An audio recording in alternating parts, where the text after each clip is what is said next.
Cat exam को देकर मैं यहाँ पर आईआईटी खड़गपुर में एडमिशन लिया। तो मेरे लाइफ के बारे में बहुत सारे लोग जानना चाहते हैं कैसे मैंने जो है पहले एक 4 LPA का जॉब किसी प्राइवेट कॉलेज में उठाया था और एकदम टीयर 3 टीयर 4 कॉलेज बीटेक में था मैं।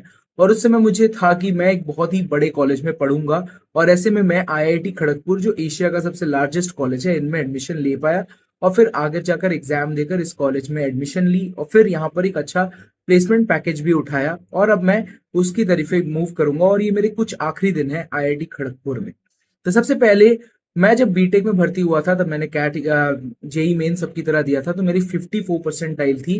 पहले अटेम्प्ट में तो सिर्फ 29 परसेंटाइल थी, तो ऐसे में मैंने कोई कोचिंग भी नहीं की, तो मुझे पता नहीं था। फिर मैंने जो है कि डब्ल्यू बी जेई का एग्जाम दिया, जैसे कि जेई एडवांस में मैं क्वालिफाई नहीं कर पाया। जेई डब्ल्यू बी जेई बोलकर एग्जाम होता है, स्टेट एंट्रेंस एग्जाम, उसमें देकर मेरी 20,101 रैंक थी।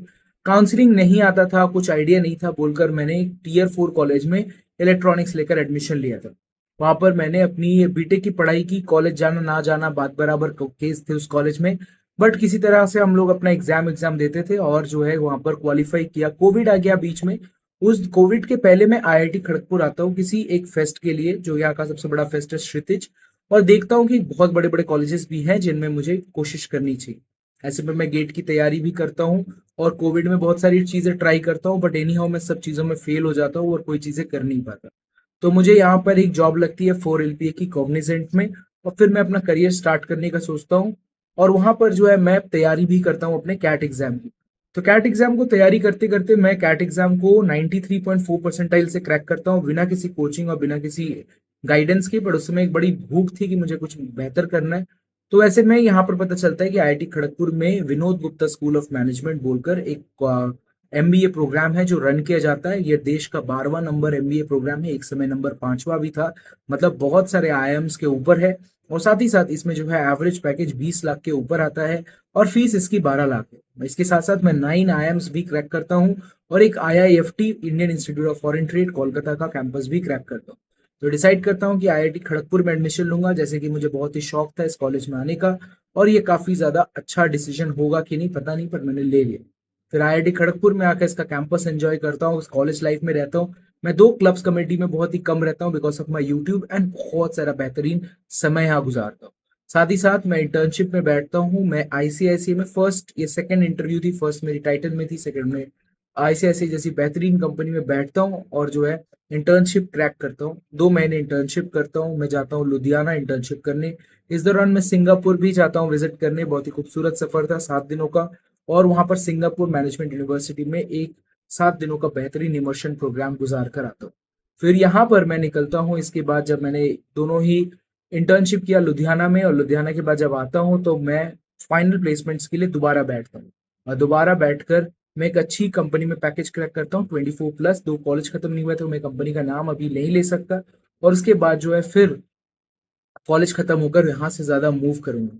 तो सफर में मैंने जरूर सीखा कि बहुत समय तक बहुत फेलियर होता है 10 12 में, एनी हाउ गुड नंबर्स के साथ, ज्यादा उतना एक्सपीरियंस के साथ नहीं। बट मैं कोशिश में लगा रहा। बहुत बार रिजेक्शन आए, बहुत बार शॉर्टलिस्ट नहीं आई, बहुत बार ऐसा लगा कि मैं आगे बढ़ नहीं पाऊंगा, आगे कर नहीं पाऊंगा, आगे बहुत सारा चीज नहीं हो पाएगा। बहुत सारे यूट्यूब पे करते वक्त भी अभी लगता है कि व्यूज नहीं आ रहे हैं। बहुत सारे इन्फॉर्मेशन मैं देता हूँ नॉलेज पे। इसके साथ साथ जो है इंग्लिश को सुधारना। एक समय मुझे क्लास 10 के बाद इंग्लिश एकदम नहीं आती थी। फिर इंग्लिश उतना बेहतरीन करना, अच्छे से प्लेसमेंट से बैठना, एमबीए को क्रैक करना।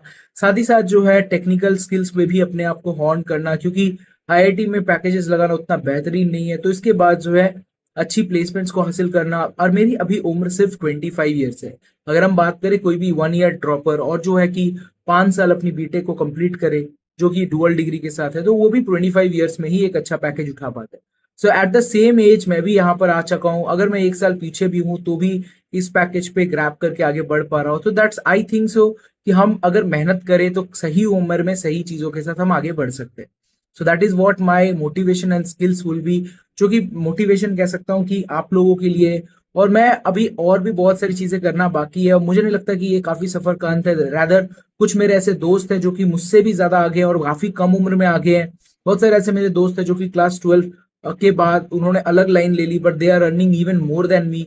सो earning can never be a barrier, कि बहुत सारे लोग इससे ज्यादा कमा सकते हैं, but what I will say is कि आप किस तरीके से चाहते हैं, आप किस तरीके से लाइन में जाना चाहते हैं, क्या आप उस जगह पर सक्सेसफुल हो पाए या नहीं।